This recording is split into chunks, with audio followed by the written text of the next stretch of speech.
උඹලට කී පාරක් කිව්වද ඔය ගස් ටික කපා ගන්න කියලා?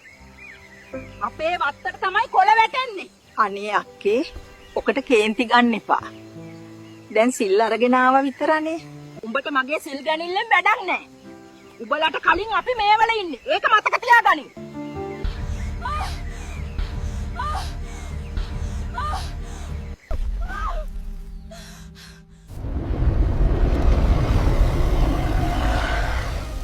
වටපිට බලන්න නුඹ දැන් ඉන්නේ කොහෙද කියලා. මේ තියෙන්නේ නුඹේ තණ්හාව, වෛරය, නුඹට උරුම කරපු තැන. අනේ දෙයියනේ මම මැරුණද? එතකොට මගේ මහන්සියෙන් හම්බ කරපු දේවල් ටික නුඹලා වගේ අය සසර පුරා මේ දුක් විඳින්නේ ඔය තණ්හාව නිසාමයි. නුඹලා කවදාවත් හිතන්නේ නෑ මැරෙන මිනිස්සු කියලා. මම ගොඩක් පින් කරපු ගෑණියෙක්. මම සිල් ගත්තා. පන්සලේ හැම පින්කමකදීම පෙරමුණේ හිටියේ මම. කර්මය කිසිදාක කාටවත් අසාධාරණයක් කරන්නේ නෑ.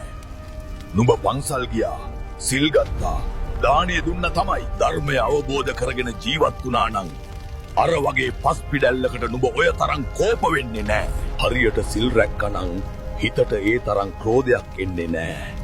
සිල් ගත්තේ ඇඟෙන් මිසක් නුඹේ හිතෙන් නෙවෙයි. එතකොට මම කරපු ඒ පින්වලින් කිසිම වැඩක් නැද්ද? මනුෂ්‍යයෙකුගේ ඊළඟ ආත්මය තීරණය වෙන්නේ මැරෙන මොහොතේ.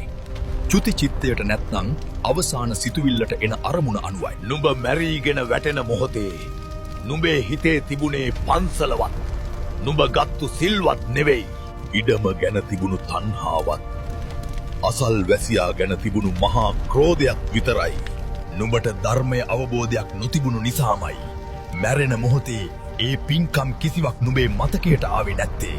අත්හැරීම පුරුදු නොකළ තණ්හාවෙන් හා වෛරයෙන් දැවෙමින් මිය යන සිතකට කවදාවත් සුගතියක උපදින්න බෑ. මනුෂ්‍ය ජීවිතයක් ලබා ගැනීම අතිශය දුර්ලභයි.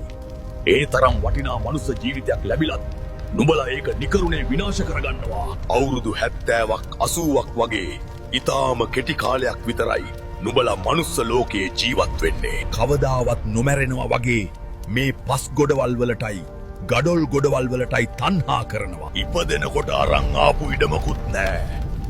මැරෙනකොට අරන් යන ඉඩමකුත් නෑ. මැරෙනකොට අරන් යන්න පුළුවන් එකම දේ තමන් කරපු කුසල් සහ අකුසල් විතරයි.